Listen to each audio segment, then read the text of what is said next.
yo, like my first job that I had was I was bagging groceries at the Compare Food supermarket on Webster Avenue in the Bronx.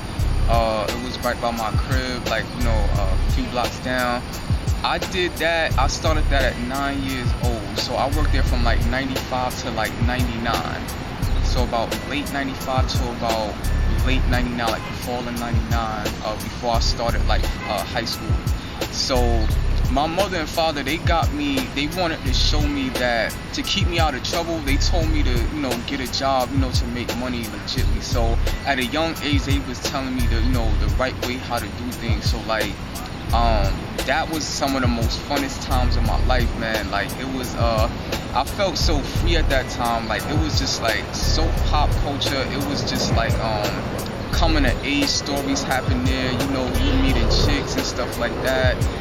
You were meeting friends and things like that. So I met a lot of cool people there. Like, there was a dude named Mr. Manuel, where he was this old Spanish cat. Like, he bagged groceries as well. Long story short, he was there in the morning till about 4 o'clock. So like every day at 4 o'clock or whatever, when that time came, he would give his post to me. So when he left, then I would take over for him from like 4 to 8 or from like 4 to 9, whenever it closed. I think it was from 4 to 8. Yeah, they closed at 8 o'clock back then. So it was dope. So he was always looking out. He was a good dude. I don't know where he is now. You know, he's not there now. I still go to the supermarket now. It's not called, the supermarket actually was called the Compare Foods. I don't know if I said that, but now it's called like Fresh Market or something like that. So then it was this other cashier lady that was cool, Floor, you know what I mean? Like lady, she was another one. Yeah, like just like, you know, good people there. You know what I'm saying? Like, it was this dude that slept in there, you know, and after his shift, you know, like some Mexican cat. There was this black dude I met up in there that rapped. His name was Sin. You know what I'm saying? He was a good dude. He lived around the area, so we would always be rapping and playing like Mortal Kombat and Marvel vs. Capcom. You know what I mean? So like, that was good times, yo. Breaks, I would go out to play basketball, baseball, play with some of the other baggers that was there, you know what I mean? Like, so it was good times, yo. I miss it. So yeah, and then also like we used to like I used to deliver food and stuff to people's apartments at you know, working at the grocery store. So we used to get tips and stuff like that. You know, some people wanted to, but some would. I remember the most I made at all there was probably like $150. On a good Saturday when people got their food stamps and checks, it was and being younger, it was dope. But like as I got older, you know, average day would probably be like maybe like between $20 to like $50, $60, something like that. But as I got older, I noticed the tips would start to dwindle, you know what I mean? So that's one of the reasons why I left, you know what I mean? And then it was kind of like, alright, if I'm getting older, I gotta, you know what I mean, find a way, you know. So that was one thing you might not know. Yeah, like I was, I pretty much like, when I was younger, I was pretty much just like, as I said before in the last part, like introverted, like to myself. My mother was very like overprotective, and she wanted the best for me. Like, she didn't want me getting in no trouble and stuff like that. So I thought doing what was right was like doing what was good for her. I didn't want to put her through no nonsense or like have her seeing me in trouble, because she had went through so much already and was going through and dealing with so much at the time. So I was like, let me just do the right thing and like go to school, you know, stay out of trouble. So like I didn't really start learning things like about how life worked till like a couple of years ago. I'm like late 30s now. I didn't really start learning about that until recently, and I'm still learning. I still don't know everything. So I started like around like after college, I would say that's when I started like venturing out more, doing more things. So I was about like 23, 24 around that time. You know, the first chick that I actually, you know, like a sexual relationship was like around 24. So I was like, yeah, real late. Like, you know, high school and stuff, the opportunities was there, but my mindset wasn't really in the right mindset then. I was more like to myself, worried about like music and stuff like that. You know, girls, I had them, but like it wasn't really like no sexual, like it was more like they were doing things for me. Like I had girls doing my hair, things like that, you know, like doing certain types of work and stuff like that, but like it wasn't really, I wasn't feeling them sexually, put it like that. And you know what I mean, like it was like, to me they was just like so, and the thought never crossed my mind. So like definitely a late bloomer, you know what I mean. Yeah, I actually was diagnosed with the thalassemia. I've always had anemia since I was like a teenager, but I didn't know exactly what type it was, because I would always get tired. I noticed when I played sports, that's why I had stopped really playing sports like that when I got older. But like thalassemia trait anemia, I was diagnosed with that about a year or two ago, you know what I mean? So it's not life-threatening, but like I just get very fatigued very quickly, very tired, you know what I'm saying? Like, so I can't expend a lot of energy on shit. Like, you know, like sports and all that stuff, like I can't really play to the level that I would really want to, you know what I mean? So like that's more just like a thing of the past. So like those who don't know, anemia, that's some shit like where like if you don't have enough red blood cells to transmit air to your lungs. So like, you know what I mean, like that's a pretty crazy situation right there. So you get too out of breath or whatever, you know. So I just balance it. You could balance it by taking iron pills, vitamin D. I still take vitamin D, but like I'm not on like no iron pills as of right now. So I stopped taking those years ago. But the anxiety, that's crazy, because that I'm not actually diagnosed with that, but I have it because like when too much is going on and I have too many thoughts racing, I gotta take really deep breaths to just calm myself, or either talk weed or like do CBD to kind of like regather my thoughts and stuff like that. So it gets crazy at times, man, but like I'm learning how to like not put myself in certain situations, being around certain people, you know, at this age in my life, to like avoid that type of shit, you know. The allergy part, like I got diagnosed with that like around like 2013, 14. So like I'm allergic, like I have seasonal allergies, and I'm allergic to like roaches, wheat, you know, like wheat bread, wheat pretzels, stuff like that. So when I get the allergy attacks sometimes happen out of nowhere. My eyes get puffy, nose starts running. It's not as much as it was before, because I learned how to like control it. Take the allergy pills or whatever. But like I look like a drug addict, man. My eyes be all red and shit. Like it's like it's very annoying. Eyes itching and shit. Sometimes it takes like 30 minutes sometimes to like for that stuff to like the attack to like die down. But like I learned how to control it a little better, and getting proper sleep and stuff, and having more vitamin D and stuff. Yeah, I got a fear of heights. I had that since I would say probably like early 20s. Probably may have had it when I was a kid, but I really didn't notice it. But definitely I noticed in my 20s. Like whenever I'm on like a building or whatever or something like that, and I look down, I cannot look all the way down for too long, because my head starts getting dizzy. I feel like I'm about to fall over that shit. And I feel like somebody's gonna push me over it. Like I just be like paranoid. So like I don't fuck with no tall buildings and shit like that. Like looking down or being around people up there and shit like that. Maybe I'll smoke up there, but like it'll be like where like the roof stairs are, but not actually on the edge of the shit like a dumbass. You know what I mean? Yeah, to believe it or not, I was like a pretty good school kid. I would say up until like middle school, that's when things got a little off track.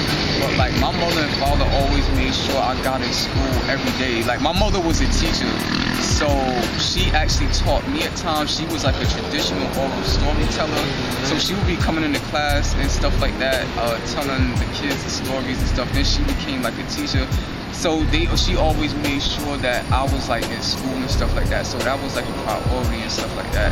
So from K through 12, I never missed a day in school. Like I still have some of the attendance, perfect attendance awards that they gave. They didn't do that in high school. By then it was a wrap, you know, we were entering the real world. But like from like K through like I would say 8th grade, I still have like some of the stuff, like the awards and stuff. Yup, I really do, and this started from, as I said many times before, like I've, you know, being being sheltered by mom, you know, not really being extroverted. I'm introverted, so I never really got an opportunity. Like I would say certain times when I got older, but like I never really developed that at a young age where like you get that honing in your brain. So like, you know, it was more just like you know, I guess this is what, you know, so like you know, then as I got older, you know, on jobs and stuff like that, you gotta be fake on that shit from the jump. So, you know, you can't really say what you really want to, you know what I'm saying? So it's like, you know, you're around people that you probably don't want to be around, you probably don't have nothing in common with. So, you know, you're around these, I would say, not on some racist shit, but these white people, these white niggas in there, like, they, you know, they know that. So they say little things, do little things. I could care less at this point because I gotta get paid. But like, it's more like, you know, it's just like, I just want to be like, nigga, fuck you. You know what I'm saying? Like, but it's like, you know, that, you know, obviously you can't do that because, you know, that'll cost you your job. So it all that stuff builds up. So like, that's why a lot of times you'll hear like a lot of me on a lot of songs, like I'll just be mad pissed off, or I'll just start like cursing and shit, just wilding out. And you know, so that's where it stems from, you know, not really being able to like say how you really feel at certain times, you know what I'm saying? So yeah, yo, I could do that pretty good, man. Like I always I would say I noticed it around like probably teen, like middle, preteens, teens. But I could do record people's voices pretty good. Like I could do like DMX, you know what I'm saying? Like hey yo dog, yo this is my dog's fight. Know what I mean? I could do 50 Cent, Shady. Y'all niggas can't bang me 50. Jada Kiss, yo, I don't care who you with or who you get or what you got, all of that to get you shot. You know, like, so like that's just a little like taste of you know, The Rock. Finally, The Rock has come back to New York City. So like, yeah, like I always like doing that. Like I don't do it as much now because like, you know, being older, it's more stuff that happened.